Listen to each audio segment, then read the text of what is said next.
Right. And so, I mean, I guess, do you guys think that these guys have a positive role net in the market in kind of identifying and calling out this stuff? Because we all have friends that are on the wrong side of short sellers and they complain about it. And it can be really difficult to grow and build a business when people... Elon had these guys literally claiming he was running a fraud for years and years. And it was an intense amount of scrutiny because when the stock was less trafficked in, when we were in it in 2015 and 16 and 17, that was the constant refrain. And Elon was constantly batting back folks like this who would make claims.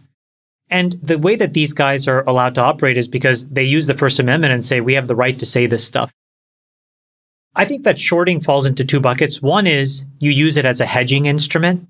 So when we talk about spread trades like long Google, short Facebook, or long Facebook, short Google, you should be allowed to short. I think that's a very reasonable thing to do. I think the question is, if you were on the inside of a company and you say XYZ is happening, for example, Trevor Milton, and it causes the stock to go up and it turns out to be fraudulent, he's held accountable.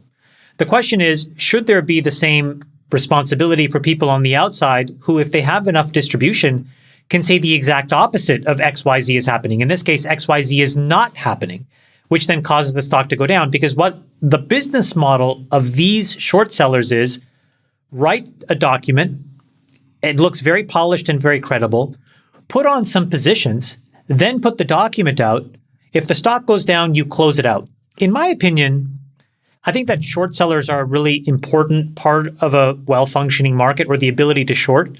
But what I would like to do is take an extra step, which is you should hold these folks accountable the same way you'd hold an insider accountable, which is almost to the effect of like, when you put out this screed, if you make money from it, it should sit in escrow, and the SEC should actually adjudicate whether it's true or not. So in the case of Hindenburg and Nikola, they shorted the stock, they put out a report, it turned out they were right.